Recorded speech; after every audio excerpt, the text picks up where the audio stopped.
بسم اللہ الرحمن الرحیم بسم اللہ الرحمن الرحیم الحمد للہ رب العالمین والصلاة والسلام علی رسولہ محمد وآلہ واصحابہ اجمعین اما بعد۔ درس نمبر 141۔ آج کے سبق کا عنوان ہے راوی کے شیخ اور شاگرد کا نام ایک جیسے ہونا۔ کتاب کے خاتمے میں حافظ ابن حجر رحمۃ اللہ علیہ چند متفرق ابحاث بیان فرما رہے ہیں، جس میں راوی کے ناموں میں جو اشتباہ ہوتا ہے یا اس کی کنیت و نسبتوں میں جو اشتباہ ہوتا ہے اس سلسلے کی چند بحثیں بیان فرمائی ہیں۔ یہ 5ویں بحث ہے، جس میں راوی کے شیخ اور شاگرد کا نام ایک جیسے ہونا۔ تو اس کو بھی پہچاننا ضروری ہے، اس نوع کو بھی پہچاننا ضروری ہے، کیونکہ بعض مرتبہ ایسا ہوتا ہے کہ راوی کا جو شیخ ہوتا ہے اس کا نام بھی مثلاً عثمان ہوتا ہے، اور اس کا جو شاگرد ہوتا ہے وہ بھی عثمان ہوتا ہے۔ تو اب اگر کوئی جس کو اس کے بارے میں پتہ نہ ہو کہ اس کے استاد کا نام عثمان ہے، تو اب اگر وہ عثمان سے نقل کرتا ہے تو وہ یہ سمجھے گا کہ اس پہ قلب ہوا ہے، الٹ ہوا ہے، عثمان اس سے نقل کرتا ہے، نہ کہ یہ عثمان سے نقل کرتا ہے، حالانکہ اس شخص کو معلوم نہیں ہے، کیونکہ اس کے استاد کا بھی یہ نام ہے جیسے کہ اس کے شاگرد کا یہ نام ہے۔ تو یہ بہت لطیف نوع ہے، حافظ ابن حجر رحمۃ اللہ علیہ آج کے سبق میں اس کو ذکر فرما رہے ہیں۔ فرماتے ہیں وَمَعْرِفَةُ مَنِ اتَّفَقَ اسم شیخہ والراوی عنہ وهو نوع لطیف لم يتعرض له ابن الصلاح وفائدته رفع اللبس عمن يظن أن فيه تكرارا أو انقلابا، فمن أمثلته البخاري روى عن مسلم وروى عنه مسلم، فشيخه مسلم بن إبراهيم الفراديسي البصري، والراوي عنه مسلم بن الحجاج القشيري صاحب الصحيح، وكذا وقع ذلك لعبد بن حبيد أيضا روى عن مسلم بن إبراهيم وروى عنه مسلم بن الحجاج في صحيحه حديثا بهذه الترجمة بعينها، ومنها يحيى بن أبي كثير روى عن هشام وروى عنه هشام، فشيخه هشام بن عروة وهو من أقرانه، والراوي عنه هشام بن أبي عبد الله الدستوائي، ومنها ابن جريج روى عن هشام وروى عنه هشام، فالأعلى ابن عروة والأدنى ابن يوسف الصنعاني، ومنها الحكم بن عتيبة يروي عن ابن أبي ليلى وعنه ابن أبي ليلى، فالأعلى عبد الرحمن والأدنى محمد بن عبد الرحمن المذكور، وأمثلته كثيرة۔ فرماتے ہیں حافظ ابن حجر رحمۃ اللہ علیہ، اسی طرح ان روات کی پہچان بھی ضروری ہے جن کے استاد کا نام اور ان کے شاگرد کا نام ایک جیسا ہو، اور یہ ایک لطیف اور خوبصورت نوع ہے۔ ابن صلاح رحمۃ اللہ علیہ نے اس کو ذکر نہیں کیا ہے۔ وفائدتہ، اور اس کا فائدہ ہے رفع اللبس، پوشیدگی اٹھانا ہے اس راوی سے اس شخص سے جو یہ سمجھتا ہے کہ اس میں تکرار ہے یا اس میں الٹ ہے۔ چنانچہ اس کی مثالوں میں سے ایک امام بخاری رحمۃ اللہ علیہ ہیں، یہ امام مسلم رحمۃ اللہ علیہ سے نقل کرتے ہیں، اور ان سے نقل کرنے والے بھی امام مسلم ہیں، لیکن جو ان کے شیخ ہے وہ مسلم بن ابراہیم فرادیسی بصری ہے، اور جو ان کے شاگرد ہے وہ مسلم بن الحجاج قشیری ہے، جو صحیح مسلم کے مصنف ہیں۔ یہی جو سند ہے، یہی جو راوی ہے، یہ عبد بن حمید مشہور محدث ہے، اس کے ساتھ بھی اس طرح ہوا ہے، چنانچہ وہ مسلم بن ابراہیم سے نقل کرتے ہیں اور ان سے مسلم بن الحجاج اپنی صحیح میں نقل کرتے ہیں، ایک حدیث بعینہ اسی سند کے ساتھ۔ اور ایک مثال یہی ابن ابی کثیر ہے، وہ ہشام سے نقل کرتے ہیں اور ان سے نقل کرنے والے بھی ہشام ہیں، لیکن ان کے جو شیخ ہے وہ ہشام بن عروہ مراد ہے، اور وہ ان کے معاصرین میں سے ہیں، اور جو ان سے روایت کرنے والے ان کے شاگرد ہیں ہشام بن ابی عبداللہ الدستوائی ہے۔ ایک مثال ابن جریج کی ہے، ابن جریج وہ ہشام سے نقل کرتے ہیں اور ان سے نقل کرنے والے بھی ہشام ہیں، لیکن اوپر جو ہے یعنی شیخ میں ہشام بن عروہ مراد ہے اور نیچے والے میں ہشام بن یوسف صنعانی مراد ہے۔ ایک مثال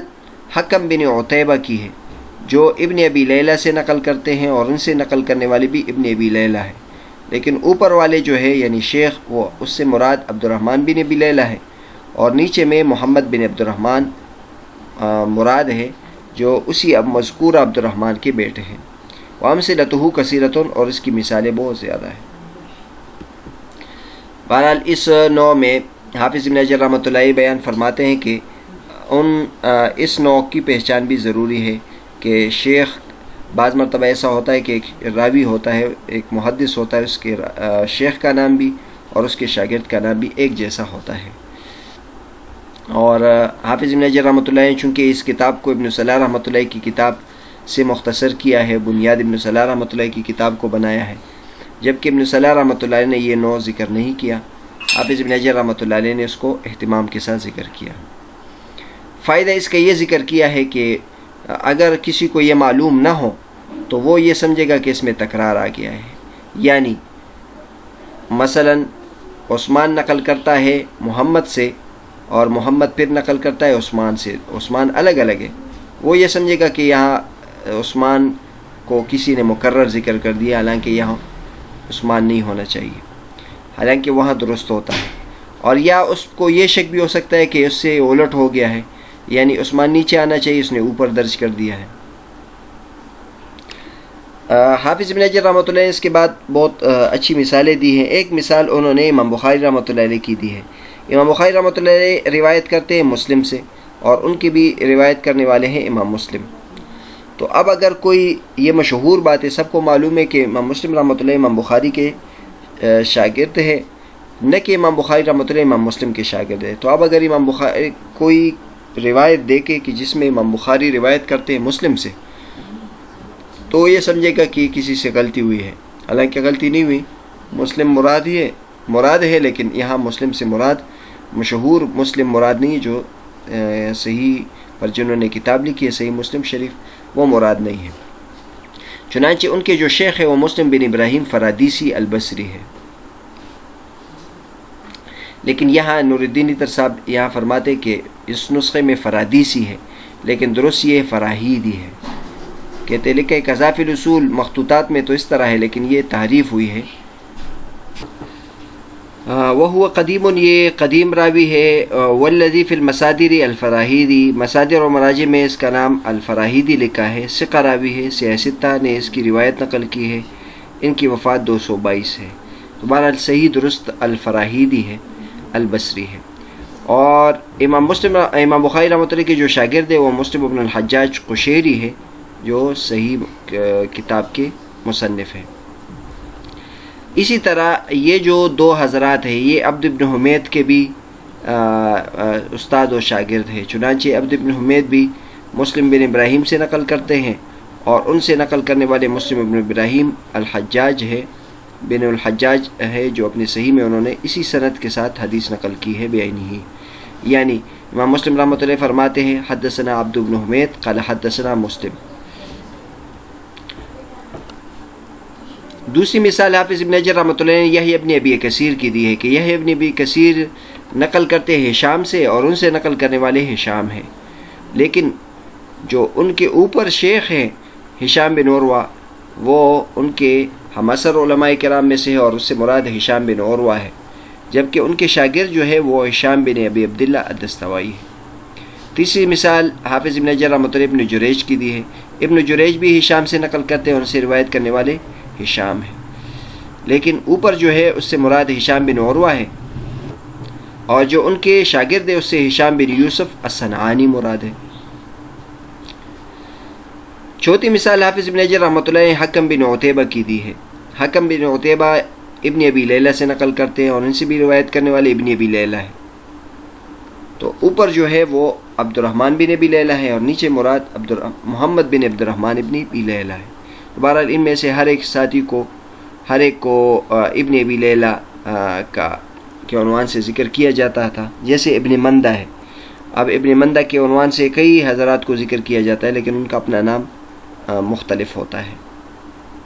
تو ابن ابی لیلہ، اور کبھی کبھی ایسا بھی ہوتا ہے کہ بعض مرتبہ ہمارے ذہن میں ہوتا ہے مثلا کہ ابن ابی لیلہ کی وفات فلاں ہے، اور پھر کوئی ذکر کرے تو اس سے یہ وہم ہوتا ہے کہ یہ تو کسی نے غلط کیا ہے، حالانکہ وہ غلط نہیں ہوتا، یہ ابن ابی لیلہ مختلف ہوتے، وہ ابن ابی لیلہ مختلف ہوتے ہیں۔ اس کی مثالیں بہت زیادہ ہیں۔ بہرحال حافظ ابن حجر رحمۃ اللہ علیہ نے آج ایک لطیف نوع ذکر کی ہے، اور وہ یہ ہے کہ کبھی راوی کا جو شیخ ہوتا ہے اور اس کے شاگرد دونوں کا نام ایک جیسا ہوتا ہے، تو یہ بھی علم میں ہونا چاہیے۔ جس کے علم میں ہوگا تو وہ غلط نہیں ہوگا، اور جس کے علم میں نہ ہو تو وہ غلط ہو سکتا ہے۔